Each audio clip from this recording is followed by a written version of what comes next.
खुलुमबाय गोदान आपडेट चेनेलाव बयखौबो बरायग्रोना लाबाय। दिनैनि गोदान भिडिअनि गेजेरजों नोंथांमोनखौ दिनै आं नोंथांमोननो मोनसे गोनां भिडिअ लाबोदों। नोंथांमोना भिडिअखौ जोबजासिम नायबानो जाबाय। बिनिफ्राय नोंथांमोना गावबागावनि मबाइलावनो खालामना लानो हागोन। नोंथांमोना एसेब्लाबो हमनो हादों जानो हागौ थाम्बनेल आरो टाइटेलाव नायनानै। दिनैनि भिडिअआ मानि सायाव जागोन आं नोंथांमोननो खोन्थागोन। जायफ्रा गोदान नैबे गोदान आपडेट चेनेलाव दिनैसो फार्स्ट टाइम नायदों नोंथांमोना चेनेलखौ साबस्क्राइब खालामना लाबानो जाबाय। बेफोरबायदिनो नोंथांमोना अनलाइननि माखासे खामानिफोरखौ गावबागावनो न'आव थानानै मावनो हागोन आरो नोंथांमोना साक्सेस जानो हागोन। अब्ला आङो दिनै नोंथांमोननो खोन्थागोन जोङो गावबागावनि मबाइलजोंनो माबोरै जोङो लन लायो। लन लाखांनायनि उनाव जोङो इन्टारेस्ट मोननो हागोन ना हाया। जोङो लन लानाया ओरैबायदि जोङो लन लाखांनायनि उनाव इन्टारेस्टखौ मोनो। जोङो लन जेब्ला लागोन जोङो 5,000 लाबा जोङो बे 5,000 फैसाखौ जों सुख'खांबा जोङो नेक्स्टआव 20,000 मोनगोन आरो 20,000खौ सुख'खांबा जोङो 50,000 मोनगोन। बेफोरबायदिनो बारायलांबाय थायो दै। बिनिफ्राय लनखौ सुख'हरबाय थानांगौ। बिनिफ्राय बेयो लननि फैसाखौ सुख'नायाबो अनलाइनै जागोन। नोंथांमोना अनलाइननो फैसाखौ दाननानै हरबाय थानो हागोन। बिनिफ्राय मा एप्सआव लायो आरो माबोरै लायो आं नोंथांमोननो खोन्थागोन। नोंथांमोना नायलांबानो जाबाय भिडिअखौ जोबजासिम। अब्ला आं खोन्थालांसै आरो माबाफोर बुजियाखैबा नोंथांमोना कमेन्ट बक्सआव कमेन्ट खालामनानै सोंहरनो हागोन। अब्ला जोङो लन लानो थाखाय जोङो प्ले स्ट'राव थांबानो जाबाय। बिनिफ्राय नोंसोरो बेयाव सार्च खालामनांगोन मानि भिउ पार्सनेल लन एप्स। बेखौ नोंथांमोना सेलेक्ट खालामबानो जाबाय। बिनिफ्राय नोंथांमोना इनस्टल खालामबानो जाबाय।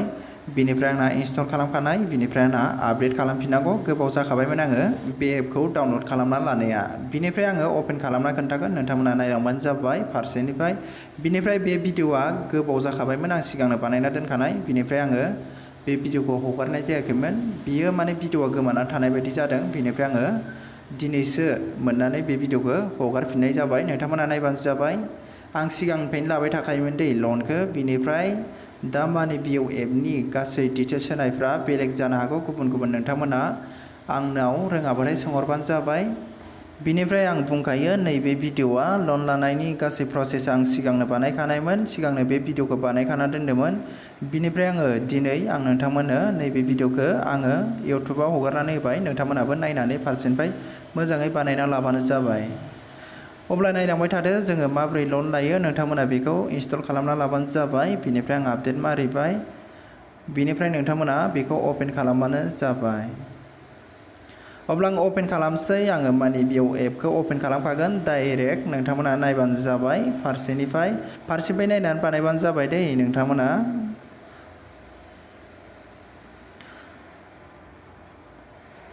अब्ला आं अपेन खालामबाय नायलांबाय थाबानो जाबाय नोंसोरो।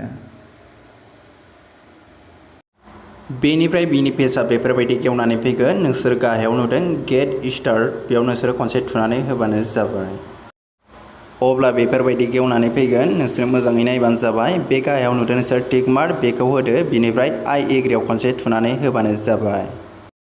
अब्लाना बेफोरबायदि पपआप फैगोन। एलाउआव खनसे थुनानै होबानो जाबाय।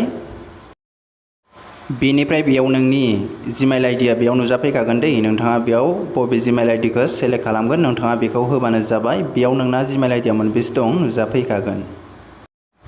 बेनिफ्राय नोंना गोजौआव जिमेल आइडिया नुजाफैबाय। गाहायाव फन नाम्बार होदो। बेनिफ्राय नैबे गाहायाव टिक मार्कखौ होदो। बेनिफ्राय आरो गाहायावबो टिक मार्क होनानै नोंसोरो कन्टिनिउआव खनसे थुबानो जाबाय।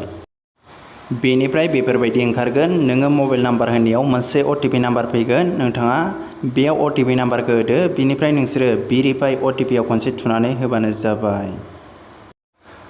बेनिफ्राय नायबानो जाबाय बेफोरबायदि गेवनानै फैगोन। बेयाव नोङो फार्स्ट नामखौ होदो नोंनिखौ। बिनिफ्राय लास्ट नामखौ होदो। बिनिफ्राय इउआर एमप्लयमेन्ट टाइप बेयाव नोङो सेलेक्ट खालामदो। बिनिफ्राय नोङो मासाव बेसेबां खामायो मान्थलि इनकाम बेखौ नोंथाङा होबानो जाबाय। बेयाव नायबानो जाबाय नोंनि एनुवेल फेमिलि इनकामखौ होदो। नोंनि न'खराव बेसेबां खामायो बिनिफ्राय टिक मार्क होदो। बिनिफ्राय फैसाखौ नोङो अनलाइन मोननाय केस मोनो बेखौ होदो। बिनिफ्राय टिक मार्क होदो। बिनिफ्राय गोजौआव बोखोनानै बिनि पेजआ बेफोरबायदि गेवगोन। बेयाव नोङो नोंनि पान कार्डखौ होदो। बिनिफ्राय डेट अफ बार्थखौ होदो। बिनिफ्राय जेन्डारखौ सेलेक्ट खालामदो मेल फिमेल। बिनिफ्राय पिन क'डखौ होदो नोंनिखौ। बिनिफ्राय बेयाव दङ गेट अफार। बे गेट अफाराव नोंसोरो खनसे थुनानै होबानो जाबाय। बिनिफ्राय नायबानो जाबाय बिनि पेजआ बेफोरबायदि गेवगोन। बेयाव नोङो लनखौ बारायनो हायो खमायनो हायो। बिनिफ्राय बेयाव नोङो लन लानाय मासआ ओंखारगोन। बेसेबां मासजों नोङो सुख'जोबनांगौ। बिनिफ्राय बेयाव नोंनि लन फैसाया ओंखारगोन। बिनिफ्राय नोङो मासाव बेसेबां फैसा हरबाय थानांगौ बेयाव ओंखारगोन। बेनिफ्राय नोंथाङाबो मोनसे सेलेक्ट खालामदो, बेनिफ्राय आंबो मोनसे सेलेक्ट खालामबाय। बेनिफ्राय गाहायाव दंखायो नायबानो जाबाय कनफार्म एन्ड प्रसेस। बेयाव खनसे थुनानै होब्लानो जाबाय। कनफार्म एन्ड प्रसेसआव खनसे थुनानै होदो। अब्ला आं थुलांसै, नायलांबाय थाबानो जाबाय। बिनिफ्राय नोंथांमोनाबो मोजाङै बानायलांबाय थाबानो जाबाय। बिनिफ्राय बेयाव माखासे KYC बनांगोन, नायबानो जाबाय। बेयाव लिरनानै होखादों। बिनिफ्राय नोंसोरो गाहायाव नुदों लेट्स गो। बेयाव नोंसोर थुनानै होबानो जाबाय। लेट्स ग'आव खनसे थुनानै होदो। बिनिफ्राय नायबानो जाबाय। बेयो बेफोरबायदि गेवगोन। बेयाव दङ मेरिड स्टेटास, नों हाबा जागोन ना जायाखै बेखौ सेलेक्ट खालामदो। बिनिफ्राय इडुकेसन, नों बेसेबां फरायनाय बेखौ सेलेक्ट खालामदो। बिनिफ्राय फादार्स नेम, नोंनि मादार्स नेम, नोंनि बिमा बिफानि नामखौ बेयाव होदो। बिनिफ्राय वेयार डु इउ लिभ, नों बबेयाव थायो नों बेखौ होबानो जाबाय। बेयाव सेलेक्ट खालामदो मोनसे। बिनिफ्राय नायबानो जाबाय। बेयाव कारेन्ट एड्रेस दङ, बेखौ होबानो जाबाय। नोंनि एड्रेसखौ फुल होबानो जाबाय मोजाङै। बिनिफ्राय इयाव दङ पारपस, बेखौ नोङो होबानो जाबाय, सेलेक्ट खालामबानो जाबाय। बिनिफ्राय इयाव लेंगुवेज दङ, नोंथाङा नोंथांनि लेंगुवेजखौ सेलेक्ट खालामबानो जाबाय, हिन्दी इंलिश। बिनिफ्राय नोंसोरो कन्टिनिउआव खनसे थुनानै होबानो जाबाय। बिनिफ्राय बेनि पेजआ बेफोरबायदि गेवनानै फैगोन। बेयाव नायबानो जाबाय। कम्पानि नेमखौ होबानो जाबाय। बेयाव इन्डास्ट्रि टाइप खालामबानो जाबाय। बिनिफ्राय कम्पानि एड्रेस होबानो जाबाय। बिनिफ्राय पिन कड होदो। बिनिफ्राय नोंथांमोना कन्टिनिउआव थुनानै होबानो जाबाय खनसे। बिनिफ्राय नोङो बेयाव आधार कार्डजोंबो KYC खालामनो हायो, डिजिलकारजोंबो KYC खालामनो हायो। बिनिफ्राय आधार कार्डजों साबसिन जायो KYC खालामनो थाखाय। नोंथांमोना आधार कार्डआव खनसे थुनानै होबानो जाबाय। बिनिफ्राय बेयाव आधार कार्ड नाम्बारखौ होदो, खेबसा होदो। बिनिफ्राय बेयाव दङ सेन्ड OTP, बेयाव खनसे थुनानै होबानो जाबाय। बेयाव OTP नाम्बार फैगोन, नोंसोरो OTP नाम्बारखौ बेयाव होदो। बिनिफ्राय भेरिफाइ OTP आव थुदो। बिनिफ्राय बेयाव OTP नाम्बारखौ होदो। बिनिफ्राय कन्टिनिउआव खनसे थुनानै होबानो जाबाय। बिनिफ्राय नोंनि मबाइल नाम्बारखौ होदो बेयाव। बिनिफ्राय गाहायाव दङ भेरिफाइ नाउ, बेयाव खनसे थुदो। बिनिफ्राय बेयाव आधार कार्ड डिटेल्सआ फैगोन, बेयाव नोंसोर कनफार्माव खनसे थुनानै होबानो जाबाय।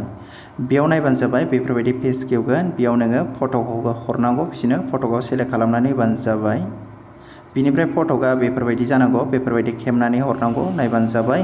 बेयाव सिन होखागोन, बेफोरबायदि खेबनानै होबानो जाबाय। बिनिफ्राय बेयाव दङ सेल्फि, बेयाव नोंसोरो साबमिट डकुमेन्टआव खनसे थुदो। बिनिफ्राय बेफोरबायदि पेज गेवगोन, बेयाव खनसे थुनानै होबानो जाबाय। बिनिफ्राय नोङो बेंकखौ सायख'दो, नोंनि बेंकआ मा मोनसे सायख'दो। बिनिफ्राय सेलेक्ट खालामदो। बिनिफ्राय आङो स्टेट बेंकखौ होबाय। बिनिफ्राय बेनि पेजआ बेफोरबायदि गेवगोन। बेयाव नोङो नेट बेंकिंजोंबो लानो हायो। बिनिफ्राय बेयाव नोङो आपल'ड बेंक स्टेटमेन्ट होनानैबो लानो हायो। नेट बेंकिंआव थुबाय आङो अब्ला। बिनिफ्राय बेयाव नायबानो जाबाय। एकाउन्ट नाम्बार होदो। बिनिफ्राय बेयाव दङ कनफार्म एकाउन्ट, बेयावबो कनफार्म एकाउन्ट नाम्बार, बे नोंनि एकाउन्टखौनो सेम होबानो जाबाय। बिनिफ्राय बेयाव दङ IFSC कड, बेयाव नोंथांनि एकाउन्टनि IFSC क'डखौ होबानो जाबाय। बिनिफ्राय भेरिफाइ नाउआव थुनानै होबानो जाबाय। बिनिफ्राय बेफोरबायदि ओंखारगोन, नायबानो जाबाय। इउआर एप्लिकेसन इज साबमिटेड, बेयाव बेफोरबायदि ओंखारबाय। बिनिफ्राय नोंथांमोना दसे नेबानो जाबाय। बिनिफ्राय डाइरेक्ट बियो सिगांनि पेजआवनो लांगोन, नायबानो जाबाय।